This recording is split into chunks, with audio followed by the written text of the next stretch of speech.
appreciate everybody watching. Watch him throw the ball. We gon' pick it up. You gon' let him hit the hole or you gon' cut it off. You gon' play through fourth and long or you gon' punt it off. Your defenders, heavy hitters, put your pads in. Don't be looking for the ref to throw no flags in. Keep the helmet on, keep the cleats tight. You the type to want to win by any means, right? You should look alive. This is Trap or Dive. Yes, sir. Welcome back to another episode of Trap or Dive Podcast. I am your host of the Trap or Dive Podcast, Mual. AJ's in here. Dre's in here. Bruh, Dre, you have a dog. So I know people, if you're watching live, you saw my face just now. Has your dog ever farted? Bro, that's what I thought. Somebody did. I had to make sure it wasn't me. I said, that's right. He ain't in the same room with me. Bro, it just happened. I'm like, son, like they the worst. Bro, she's like 6 yards away from me, sleeping. All that fucking protein they be eating, bro. Them dogs hard they eat. It's insane, bro. Like, and it's crazy because she really don't be like. I'm over this now. Quick conversation. She really don't be farting like that, but like when she do, bro, like this shit is insane. YouTube side, man. Appreciate everybody who's watching. Hit that like button, hit the subscribe button. We are also live on Twitter and Twitch as well. So what's up to all the people that's watching on the other platforms? We appreciate you checking in live. If you're on the audio side, man, hit that follow button. Hit us with a rating review if you can. It takes 10 seconds to do so, and it's free to show your support that away. Fellas, how y'all feeling? Jake, Tizzy, Monty, I see y'all in the chat. Everybody else that's watching in the chat that's not there yet. What up? How y'all feeling? Y'all good? Good, man. I mean, other than watching the sorry ass team and talking about them every week, like I'm doing pretty damn good. Yeah, it's starting to feel like a chore, ain't it?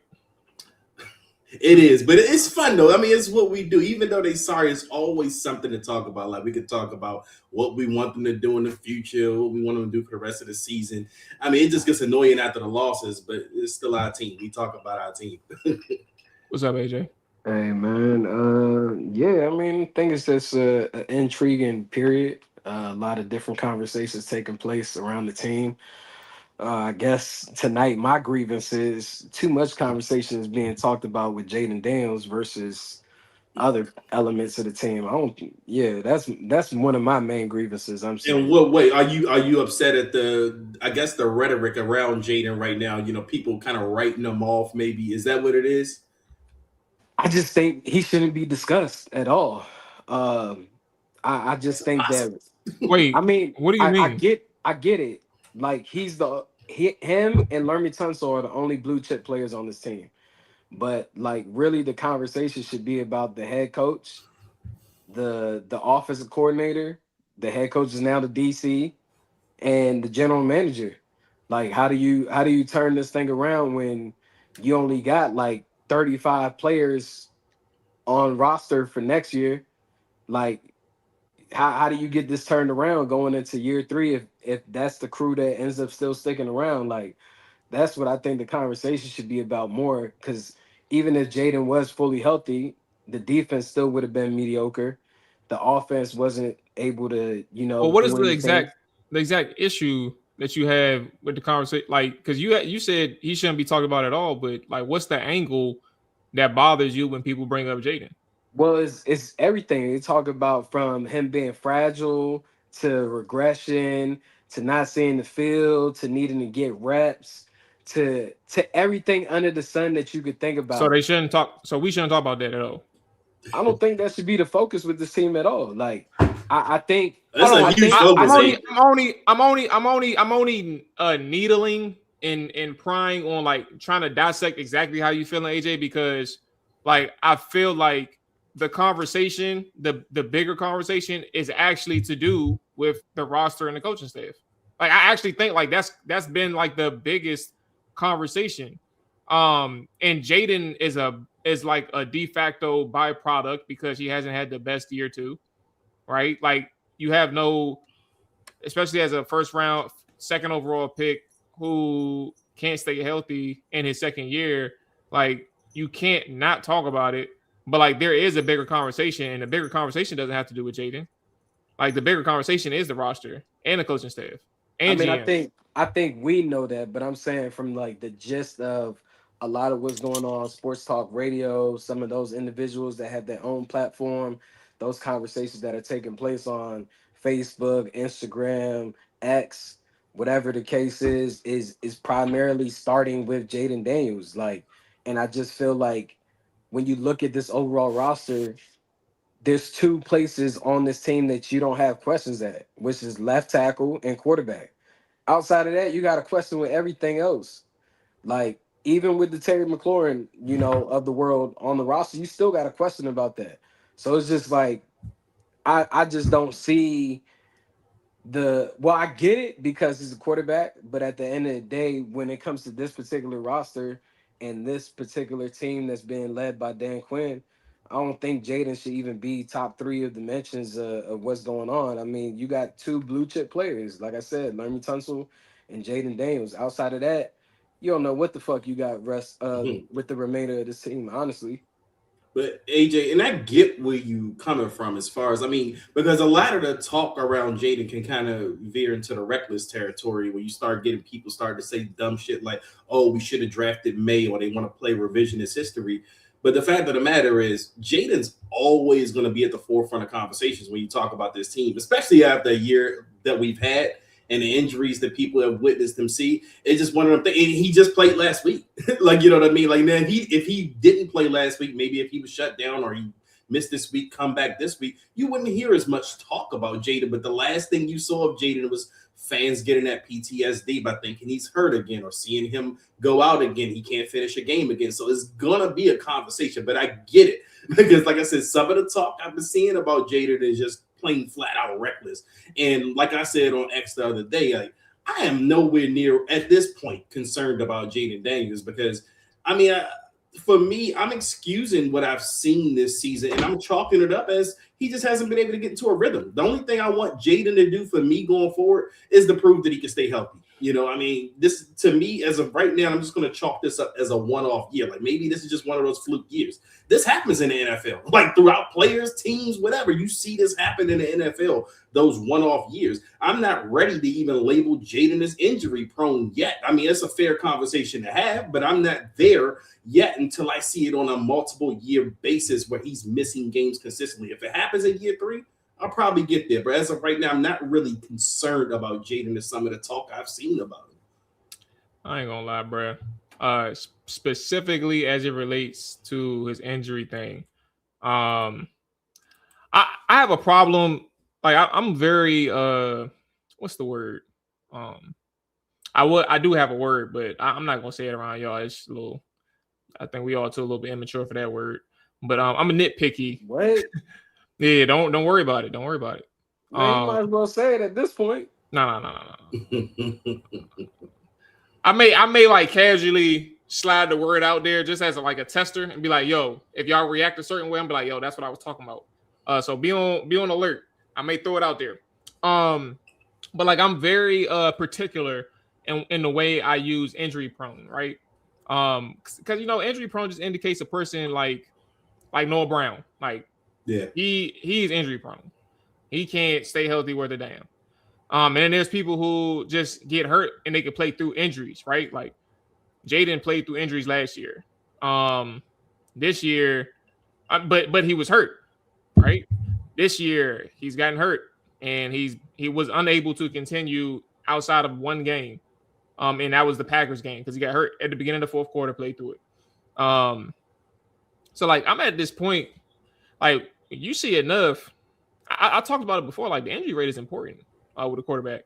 I don't know, like if somebody said it in the chat too. Monty said his injuries have made him regress a little. In a way, I understand. Now, correct me if I'm wrong in terms of how I interpreted what you're saying, but in how I feel with the regression part is like the reps. Like he lost so many significant reps this season, and you wonder, like by the time he is 100% healthy, this season, if he plays the last 4 games, he's not going to be 100% healthy. He's just going to play. But at the time that he's 100% healthy again and he steps up on that field, like how much time that he missed will contribute to his ability or inability to like see the field a particular way. When he came, like throughout points of the season this year, and I mean, I've been saying it. He ain't. It's not all been clean reps. Like some things where it's like he's holding the ball a little bit, or he's looking to run in areas where you would expect him to step up, make a throw, hang on a little bit longer, or or even be accurate. Like his accuracy dropped a little bit. So I don't know. I think I think all in all, what I'm saying is, injuries have played a part in how I view Jayden. As the season went along, like more data, your ability to form an opinion changes from when it was at the beginning of the season. And that's not to say that he's not like an elite quarterback. He's an elite talent. I believe that he's an elite talent. That part hasn't changed, but it's like how much of the time that he lost can he gain back plus some. And I'm not saying he can't do it, but that's what I'm interested in figuring out moving forward with Jayden. I don't know. Does that make sense to you all? I mean, I guess what I took is you're saying that he needs to get a little bit more reps if he's able to be active in these games. He needs the reps. I don't shy away from the fact that, like, knowing that he wasn't fully healthy, and I knew that he was going to come back and play eventually. I don't shy away from the fact that, like, you should have, unless he was like even 95 or 90% healthy, like he should play if he's in that threshold. But anything under that, he should have never even came back against Minnesota. But yes, in this sense, yeah, he needs to get the reps. I think, of course, I don't know what's going on in the building behind closed doors with Cliff, right? If Cliff is not going to be the OC and the season is what it is right now, there is no point of getting these reps, because if it's not going to be conducive to actually being productive as an offense, what are we doing at this point? I mean, the safety blanket of even this offense is Zach Ertz. He's now gone. So now your tight ends is Ben Sinnott, John Bates, and Colson Yankoff. Like, you have wide receivers that are still trying to battle back from missing primarily most of the season in Terry McLaurin and Noah Brown. Like, what are we trying to accomplish here? And you're going into the meat and potatoes of the schedule as far as like your division. So you got the Giants upcoming. You got 2 games against the Eagles and the Cowboys. So it's just, I don't know, man. I'm gonna stick to my guns. I just feel like I wouldn't play Jayden the rest of the year, because even what Dan Quinn said after the game on Sunday, it doesn't make sense either. Like, oh, we set him down 14-0 or whatever, but he really could have came back and played. So if that's the case, where you still in the game, 14-0 is not being out. You feel me? Like, you still in the mix. Even 17-0 is you still in the mix somewhat. Like, I think that might have been like what, second or early third quarter? Or Yeah, like you still in the early mix. third, yeah. So if you feel that way, then don't even play him. Like, what's the point? What's the basis? Like, and I don't know that information, but I just know if I were the one making the calls, man, Jayden Daniels ain't playing the rest of the year, bro. I already got enough on my table to have to fix in the offseason. Last thing I need is my quarterback getting a more serious injury or whatever. Like, I just don't want to risk that. And I'm cool. Let Marcus Mariota go out there and continue to play quarterback. And yeah, let's just get to this offseason and truly see if we're gonna be able to keep our jobs beyond 2026 season, because they got a lot of things that they need to improve. And that game plan that I seen offensively from Cliff going against Brian Flores, I don't understand it. It made no sense. So yeah, I just don't want to keep putting Jayden out there. And even though he's getting reps, they're not positive reps. They're not productive reps. No, I 100% think Jayden needs to play. Like, and I've been pretty staunch on that the whole time. I mean, and even so much to the point where Dan Quinn says that he could have went back out there and played on Sunday, but he felt like they were out. I think that's coaches scared, to be honest. I think at this point, Dan Quinn is second questioning himself too much when it comes to Jayden Daniels. And, and the one part I do agree with you on, AJ, is either you're going to be all in on this or you're going to be all out on this. Are you going to play him or not? He's a football player, right? And Jayden says he's a football player. Dan Quinn believes in the whole football culture and everything. But I think Dan Quinn, after that Seattle game, is at the point of questioning himself. When it comes to a Jayden Daniels, like he's not even sure how to manage or handle this at this point. So he's been overly cautious. And if you're going to be overly cautious, you might as well shut him down, if that's the case. But no, I think Jayden needs to go out there and play. I mean, Jayden needs the reps. And I feel like a lot of the struggles you're seeing of Jayden is because he's not consistently seeing the field. Like if you're in the game, if you're seeing action once every 2 to 3 weeks, he's missed a couple of weeks at a time here.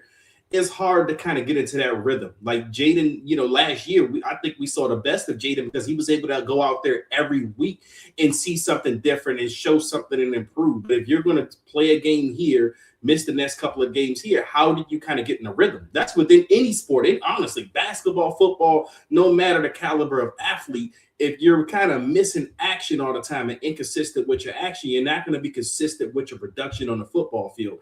And I think that's what we're seeing from Jayden. And I want Jayden to show that going. I want Jayden first and foremost to show that he could prove that he can stay healthy for the rest of the season. And if he can stay healthy for the rest of the season, I want Jayden to put together a consistent body of work to the point where you see that, that steady progression and not the regression that some of the fans are seeing right now. We need to see Jayden show some progression this year and year two, because otherwise, at this point, if you shut him down now, you're possibly looking at year two as kind of a step back year. I mean, I'm still confident that he could bounce back, but I don't want that to be the taste that Jayden goes into the offseason with, is that I had a step back year. I think regardless of what happens this year, Jayden is going to have a chip on his shoulder this summer. And I hope he does do the necessary work to come out and do what he needs to do year three. Now, as far as the Cliff Kingsbury conversation, I agree 100% about the game plan against Minnesota. I don't know if Cliff prepared for the blitz at all in this game. I don't think he did Jayden any favors in this game because they didn't look like they had any blitz counters for Brian Flores' defense on Sunday. And that, to me, is something that Cliff has to evolve in, because while there's games like the Denver Broncos game where I feel like Cliff comes out, and I thought he had a hell of a game plan against the Broncos. But why are we having too many inconsistent performances out of Cliff? Like, we having too many performances out of Cliff where we're questioning the game plan. And this, especially when Jayden's at quarterback. Like, I feel like most of the time the game plan looks pretty good when he's tailoring it to Mariota. But then when it's like with Jayden, it's like, I want to prove to you all that I got this quarterback that can go out there and he can do the most in the pass game, and you're not really helping him with the run game. And the run game was working, and you probably needed that against Minnesota when you're facing a team that's throwing the kitchen sink at them. So who knows what happens with Cliff, this offseason. I know that's been kind of the big mystery, and Dan Quinn kind of answered that today, saying that he doesn't know what Cliff's doing, but the plan is to bring him back. But if so, Cliff's going to have to evolve and really kind of have one of those stuff. Yeah, he said that today. He said, I don't know if he's taking a head coaching job with the plan. I think he said something to that effect. I'm paraphrasing here, but I think he said that, the plan is to bring him back, but I don't know if Cliff is taking a head coaching job, somewhere along those lines. Who said that? Dan Quinn. I don't know if it was today or yesterday. It was one. Oh, so you sure Dan spoke? Yeah, all right, hold on. It may not have been today, but I definitely saw the quote that Dan Quinn said. Yeah, check that out, Mual. You may be able to find it, but Dan Quinn definitely said something along the lines of the plan is kind of, yeah. And the end of the quote, I know for a fact that I saw where he said he doesn't know if he's taking a head coaching job. But either way, right? Yes, talking about Cliff. But either way, like I said, if Cliff is coming back, he has to evolve himself with Jayden. And part of that evolving process is protecting Jayden in certain aspects. And I think you protect the quarterback when you have a good running game plan. And that's something that we haven't really seen from Cliff most of the season, or most of Cliff's tenure here. Yeah, I think anytime you have a team, like when the game is actually still in reach and you're averaging 4.6, 4.7 yards a carry with your running backs, and they finished the game with 17 carries, on 84 yards with 84 yards, I think you do your offense a disservice. Um, I think time and again, this offense, they've had their dry spells, right? Like for like a couple weeks at a time when they was really in the thick of those ass whoopings, like that 5-game stretch which really determined the season. There was times where you just couldn't run the ball. But like for a majority of the season, like running the ball was your basically your identity. Um Identity. I put that in quotations for those that's listening on the podcast because like I don't like they still aren't there on either side of the ball with like what their identity is. Like I don't know what they want to do, and even like when you figure out what Cliff does well, it's like well, like you can't do it on a week in and week out basis. Like sometimes it's like you get your misdirection going. Sometimes your gap scheme runs is working. Sometimes you can get to the edges. But one thing's for certain, there ain't no vertical passing game. That shit don't exist in this offense. I say all that to say though, like there ain't nothing wrong with running the fucking football at all. Especially if that shit working. Like you saw in the first couple of weeks of the season, that's what he did. And for whatever reason, he decided to shy away from it. Like you were dominating the ground game, you were balanced for the most part. More so leaned on the run side. I don't understand like Cliff, who was it? Let me see. Because AJ, you said something in the group chat about Cliff Kingsbury. John Kine on Team 980. Now I didn't hear it, so I'm just reading a tweet. Said on Team 980 that he expects Cliff back and doesn't know if he'll take a head coach job.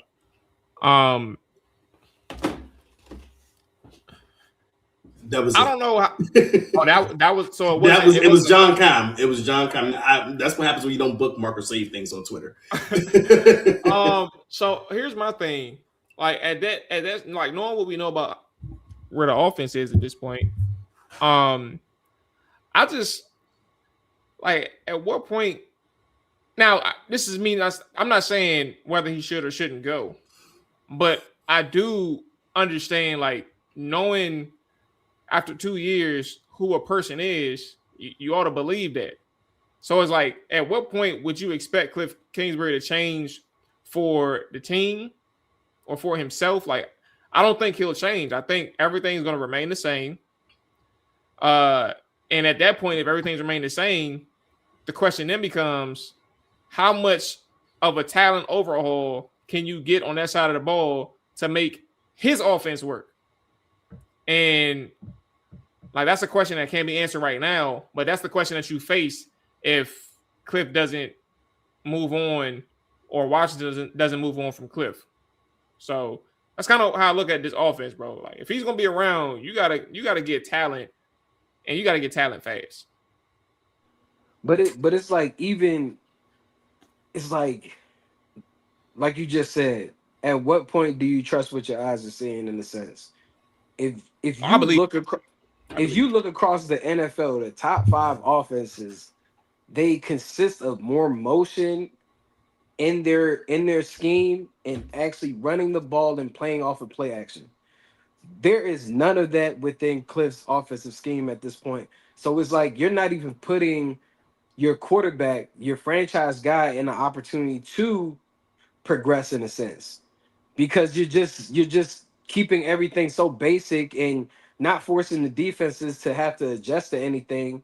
Even if you don't have the playmakers out there, there's nothing to even make them hesitate to wonder, is this going on? Is there a counter off of this? Like, so it's just from a creativity standpoint, I think that's where things get a bit interesting. And I think that's why I'm not so down about the offseason. I like when people are put in positions to have to pivot. And I think this is a perfect opportunity for Josh Harris to possibly pivot. But then if they decide to keep Dan Quinn, how is he going to pivot from his coordinator situation?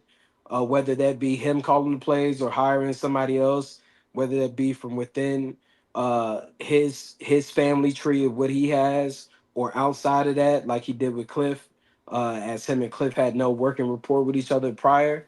Does he end up moving off of Cliff? Maybe Cliff ends up taking a job or just steps away from football. Who knows? But I don't think that it should be an automatic. Cliff should return. And then another thing is Adam Peters. What are you going to do with another major overhaul at roster construction? Because you went into taking this job of having to get rid of all of Ron Rivera's previous players and draft picks overall, and you kind of set the tone year one. Then you go year two, you try to build on top of almost getting to a Super Bowl berth, and you're now possibly picking top five. You got to go back and do the same thing that you did year one in a sense, but at a higher clip.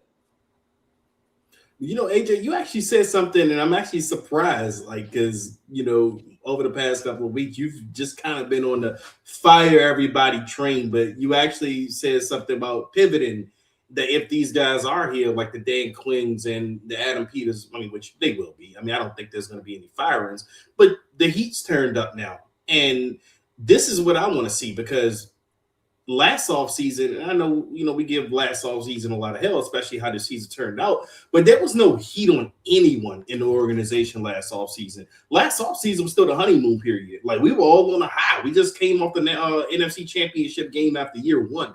There's no heat. You know, I was having conversations earlier, you know, with people, and people were like, well, you know, the pressure was high on these guys, you know, last year, and they didn't deliver. I'm like, the pressure wasn't really that high on them. You got to think from their standpoint, they're looking at it like, we just came off the NFC Championship game in year two, in year one, in a year we weren't expected to be anywhere close to that. And we got the quarterback right, blah, blah, blah. All we got to do is add a couple of pieces and we can sustain what we're doing. But they were wrong. They missed the mark. They missed the mark pretty badly. And we are here now to the point where the honeymoon's over. Like, now we're entering an off season where there's going to be actual pressure, where there's going to be actual heat to do something that you really didn't do the years past. And the last couple of years, you've kind of been in a position where you're looking at the front office and they're saying, we can just add 1 year players, or we can add these stop gaps while we're building this core up. But the problem is, you missed on some key draft picks, especially when you talk about last draft. And I'm not even trying to get to the point where I'm calling these guys bust yet, but they haven't shown us yet that they can be core pieces. And that's a pretty big deal. So now the thing is, you have the heat turned up on you. How aggressive are you going to be this offseason? Because you can't afford another season like this. No one can afford another season like this, from Adam Peters, Dan Quinn. Now, I don't think Adam Peters is going to make any drastic moves right now, but I'm wondering what drastic moves Dan Quinn makes, because if anything, his seat's going to be higher than the GM right now. And does he go kind of nuclear? I mean, we already know that the defensive coordinator position is up for discussion, whether it's going to be Dan Quinn, whether it's going to be from somebody outside, whatever the case may be. We have to make a hire there. Now, what does he do with Cliff? Is he happy with Cliff? Does he feel like Cliff is a guy that's going to, you know, keep him right while he's in the hot seat? Because make no mistake about it, Dan Quinn's going to be on the hot seat in year 3. So what does he do with his urgency? I already know Adam Peters needs to be a little bit more urgent with his roster construction, but Dan Quinn has to be urgent now. Wait. Here's one thing that we're overlooking. Dre, you keep saying year 3 for Dan Quinn. Bro, what if they lose out? Like, what the fuck happens if they lose out and they don't win a game? Because, like, I'm not saying that it's gonna be hard to lose out. Like, it's gonna be pretty easy. It's very possible to lose out. Yeah, but like in reality, that's what, 12 straight losses, bro. Yeah. And what if they lose 2 of those 4? At least 2 of the 4 by 20 points or more again. What if it happens again? It continues to happen. Like, who's to say that most of these guys make it to a year 3? I mean, that's where the intrigue is at. Because, I mean, easily, like we just said, the last 4 games, they could lose all of them. You know, Giants ain't necessarily, you know, cakewalk. I mean, okay, wow, if you beat the Giants, but you lose to Dallas and you lose to Philly twice, you know, like the popular meme of Young Thug, whoop-de-doo.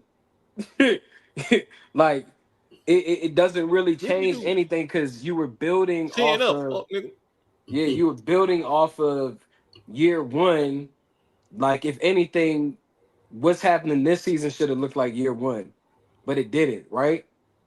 Thankfully for us as fans, we were able to experience that because you really don't know if you ever get that experience again in your life.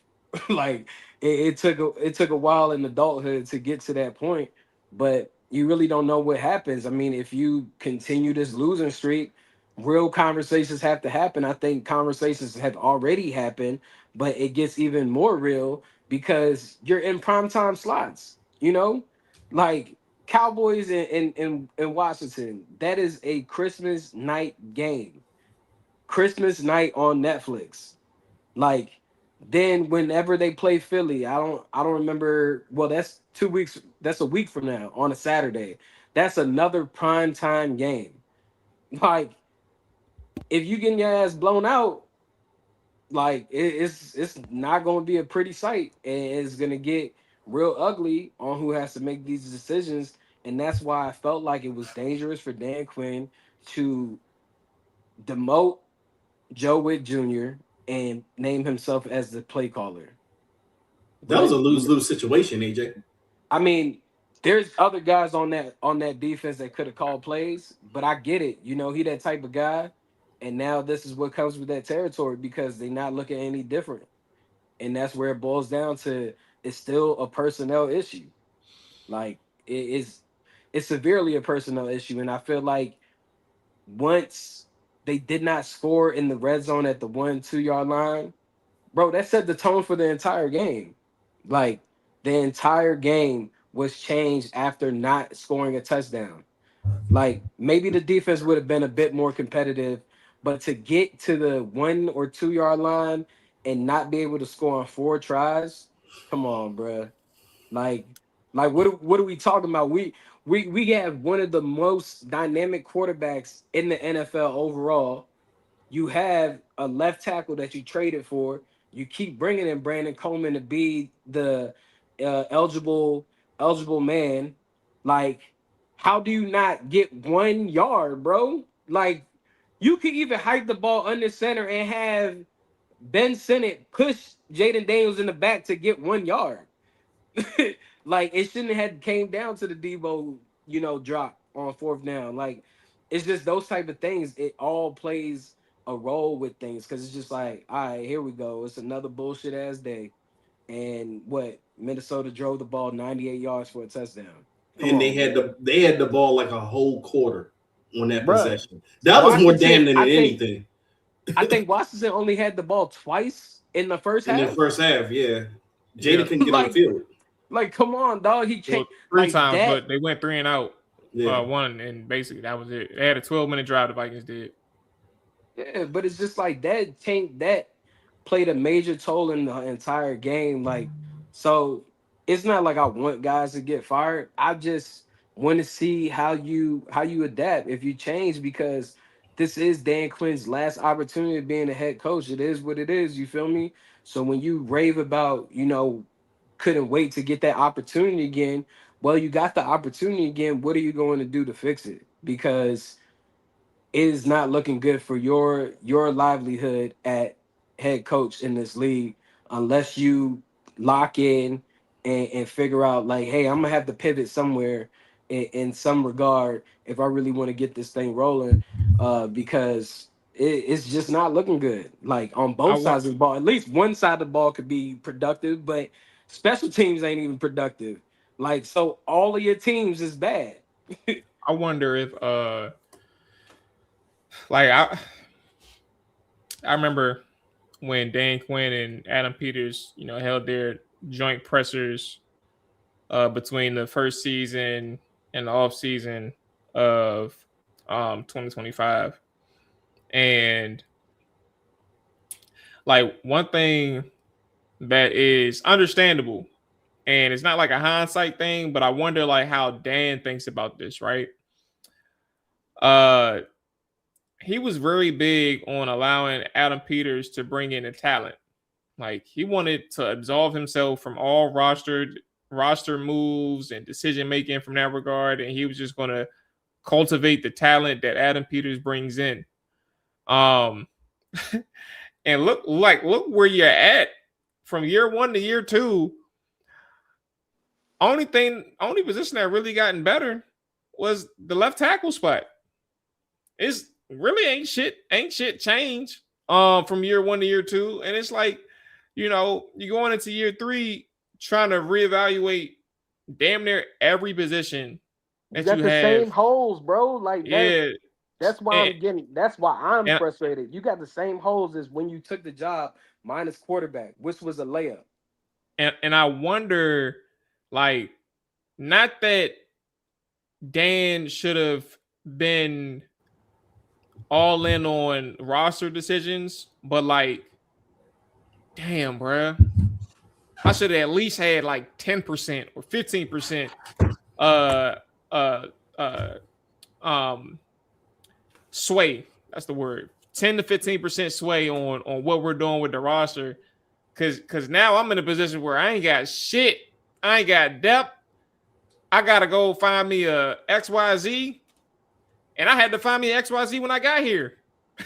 Like I don't know, man. I think it's interesting just thinking about that aspect of things too, because that dynamic, and the reason why I brought it up, that head coach and GM dynamic, like they may be buddy and how they get along from like that standpoint, but I wonder like how from a roster building standpoint, I wonder where they stand now, because I mean, the product that you got right here, if y'all on the same page, like this is where I agree with AJ. If y'all on the same page with how this roster is being built, then sure, both y'all need to be fired at the same time.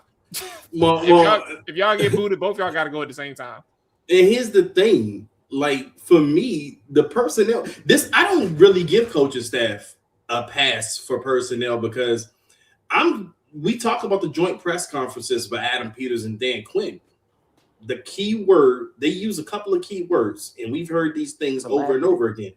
Collaborative and aligned vision, right? Those are the two things they always say, which means Adam Peters isn't going rogue out here and just picking guys and saying, hey, Dan Quinn, work with this guy.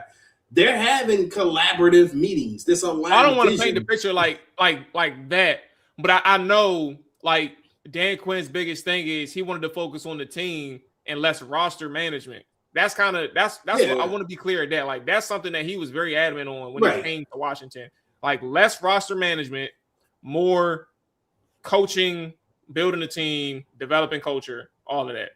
Yeah, I get that, but at the same time, I still believe that Adam Peters, at least at the very least, is giving Dan Quinn guys, especially when I look at the defense, I feel like he's giving them pieces that Dan Quinn and his staff has felt like they can work with.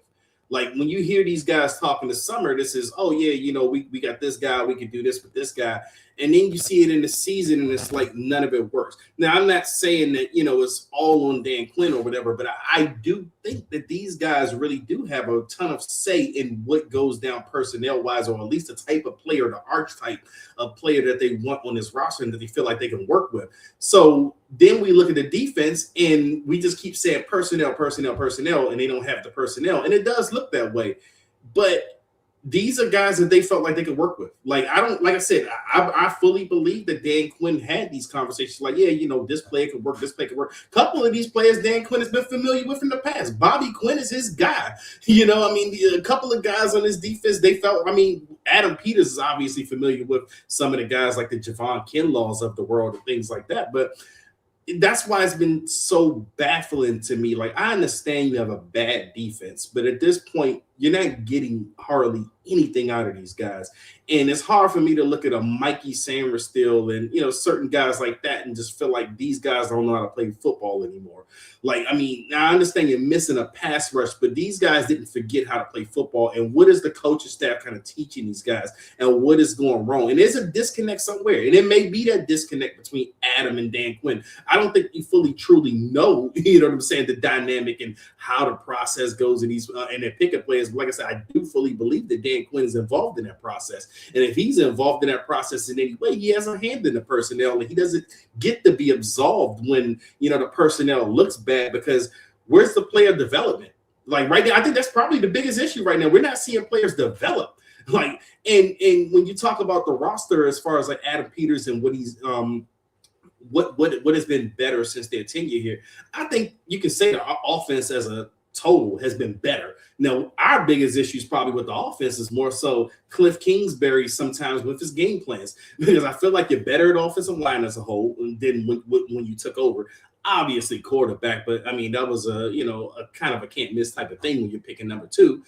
And the wide receiver group, I do think is better. The issue was you were injured all year. Like you had to have Chris Moore be a number 1 wide receiver for most of the year. You didn't plan on that, but I do think that group is better than what you started with. Tight end was better. Like even though we get on Zach Ertz, but Zach Ertz was productive in his time. But I think you can upgrade and do better than Ertz. But he was better. But you're going to have to find a replacement now, But my issue is more so on the defensive side of the football, because I just haven't seen the development there. And we have a defensive head coach, and that's a real indictment on Dan Quinn when you look at that defense. So that's where my issues lie. And I'm wondering what's the disconnect at this point, because something has to be fixed there. Catching up on the comments. Yeah, I don't think we see it the same way. Some of those that's in the chat. Adam Peters, I'm not going to go into a huge back and forth, but I just don't think we see it the same way. I think from a literal standpoint, like we know that there's some influence from the staff to Adam Peters, because we know Josh Connolly was drafted more in part because Cliff Kingsbury loved Josh Connolly. So I mean, why do you think Adam Peters drafted him? Like we know that the staff has some influence, right? It's not like a dictatorship. It's not like he has zero control on what he has. Like maybe my delivery and how I said it, maybe it comes across as like he has zero choice. But when I'm talking about he doesn't want to focus on that, like he trusts it's the reason why they even got Adam Peters. Adam Peters has a reputation of developing champion or being part of those championship roster teams. And that's kind of where I'm like, all right, well, if Dan Quinn would like to be more involved, that's where I agree with some. I don't agree with some of y'all. Like he's actually less involved than he was in Atlanta. Like it's a track record. Like he's verbally said he doesn't need that much involvement. So if you think that he is that involved, like you're mistaken. And if I end up being wrong, cool. But I know what I know, and I remember what he said. And I think when you think about from a head coach's standpoint, sometimes like there's hills that you got to die on. And when you on your last leg, I will never be upset at Jay Gruden. The week he knew he was getting fired, he said, all right, I'm about to go. Hey, Coach, let's go, bro. You starting.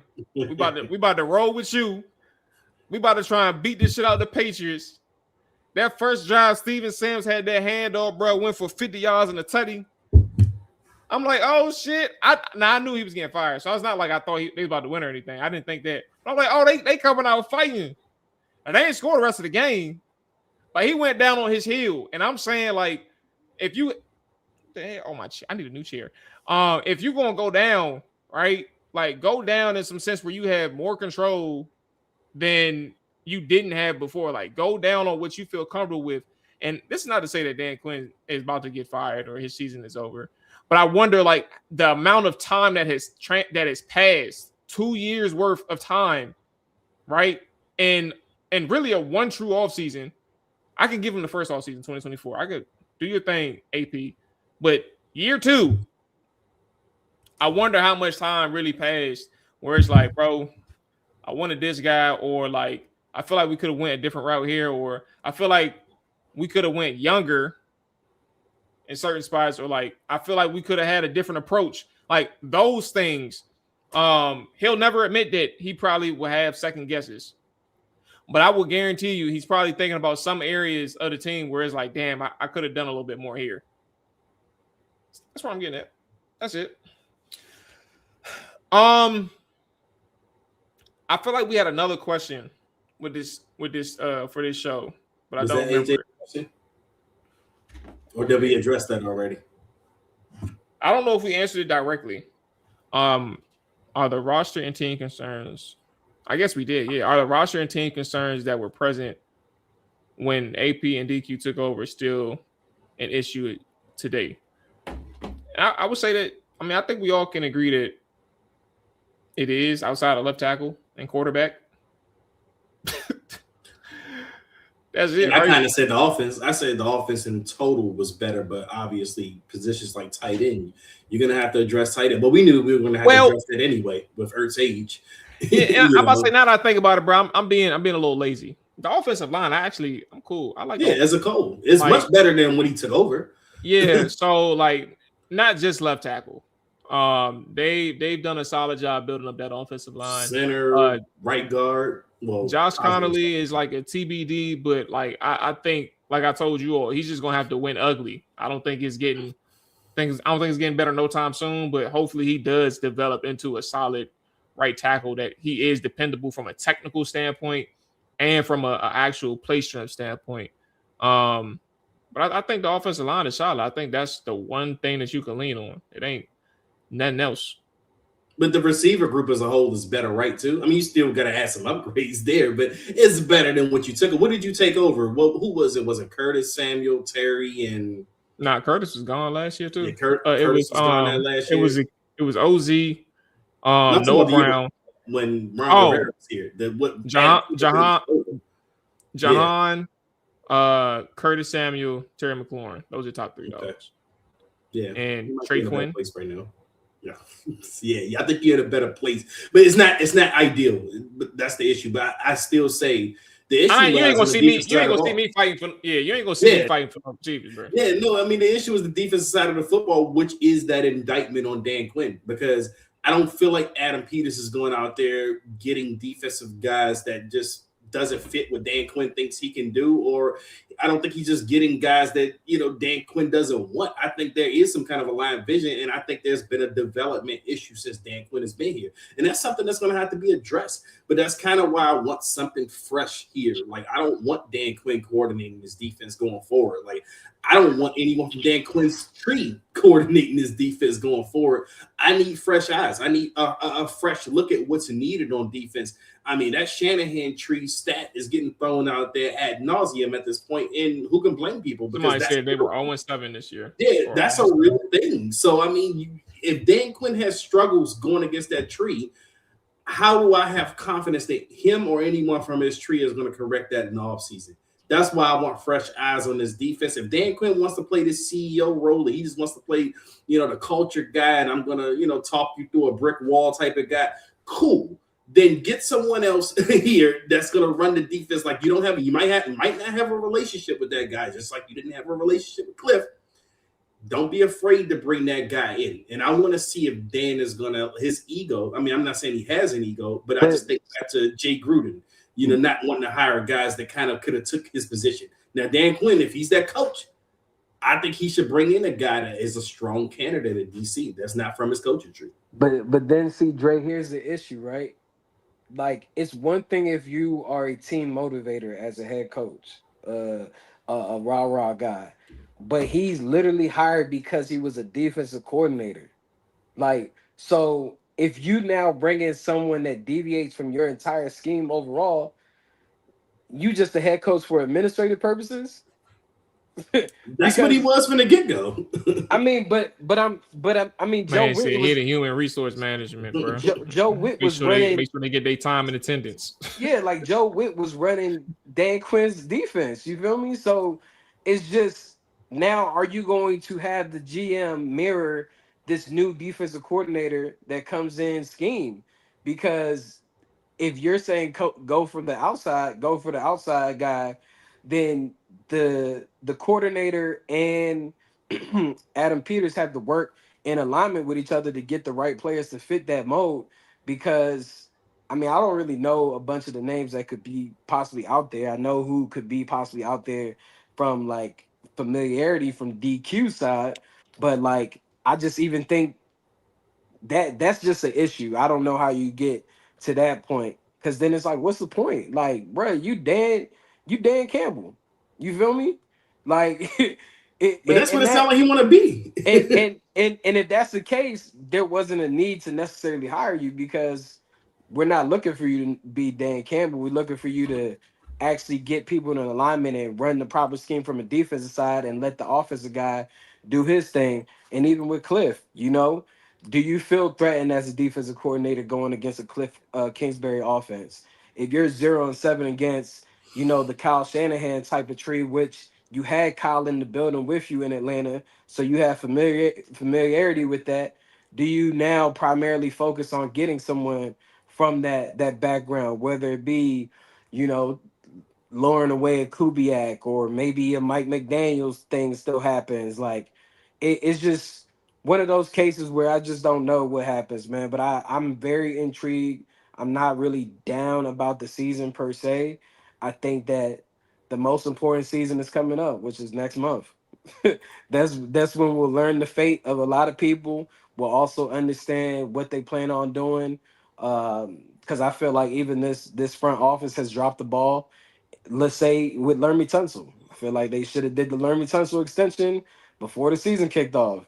Now he about to get all the accolades and all these other things to go on top of the trade. It's just gonna be an interesting offseason overall. So get your mock drafts together, start pinning people in, whatever the case is, and let's see how this thing boils down because there's some tough decisions that's going to be made in Washington from the ownership group to the head coach to the GM, especially if everybody stays in the fold with one another.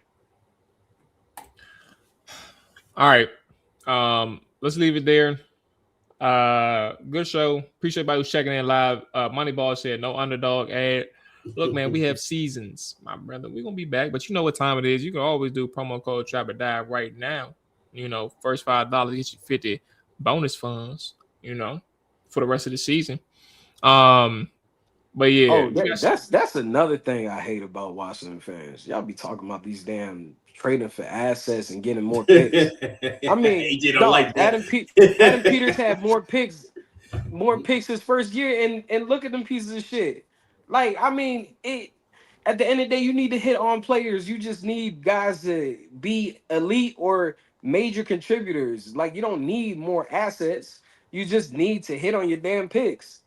Yeah, it's two picks in particular that I don't think I'll ever get over. They both came in the second round. I know Ben Simmons one of them. I'm gonna Yep. assume Newton's the other one. Mm-hmm. Fair, very fair. I told very y'all, fair. man, that boy, it was Tavondre Sweat right there.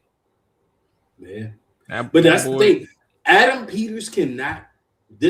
We have to get bigger, and I know this is cliche. We have to get bigger, stronger, physical, younger. No more undersized guys. Newton's undersized. Sam still undersized. A lot of those guys are tweeners. At this point, you need guys that can bang at the NFL level. Like, no guys that you're going to come in and be like, oh man, this guy's too small, but he's a football player. No, we need some bigger guys. We need physical. We need faster. We need younger. Straight up.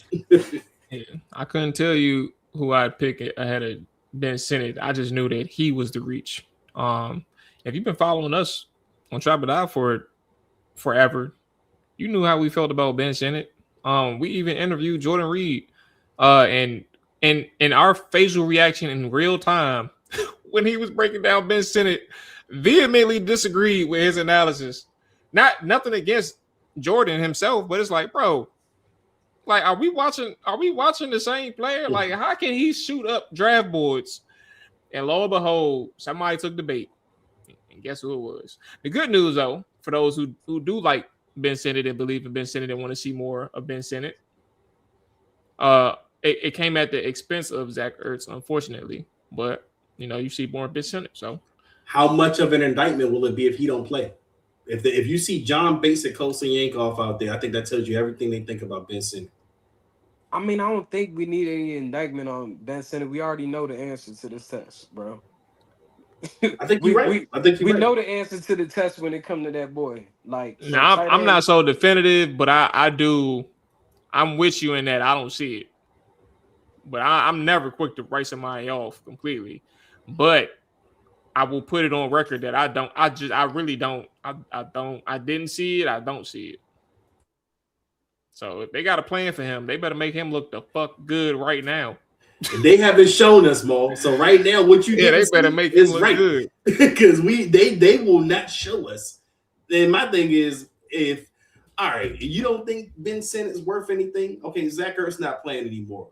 let us see that he's not worth anything. Let us see whatever you see in the practice. But at some point, you got to go out there and let that second round pick show whether he can do it or whether he can't. Otherwise, we just always gonna believe your word that this dude just wasn't it, which he probably isn't. I think you're gonna learn more about Yankov than you learn about Senate. You probably will. I agree. All right, man. All 32 up tomorrow. Appreciate everybody's live in the chat. What's up, Colin? Dead Skins fan, John, Moneyball, Jay Tizzy. Let me scroll up a little bit. Monty, Bowie, paper. A few more in the chat as well. Oh Lord, see, here I go. Just so you know. Yeah, see, as soon as I fuck up, it's time to get off, bro. All 32 back tomorrow. Game preview on Thursday. We're gonna try and get a guest on for the Thursday show. Both New York and for Washington. Maybe just even focus on Washington Senator at this point. Maybe get a beat reporter on or something like that. Maybe content creator as well. So we'll figure that part out. And yeah, until next time, man, y'all take it easy. Enjoy y'all night. Back tomorrow. Peace. Chop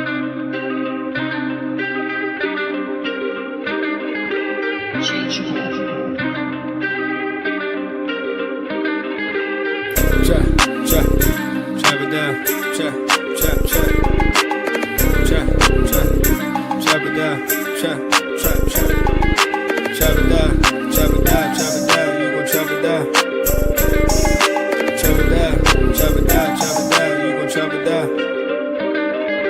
Damn, set. Watch him throw the ball. We gon' pick it off. You gon' let him hit the hole or you gon' cut it off. You gon' play through fourth and long or you gon' punt it off. Your defenders, heavy hitters, put your pads in. Don't be looking for the ref to throw no flags in. Keep the helmet on, keep the cleats tight.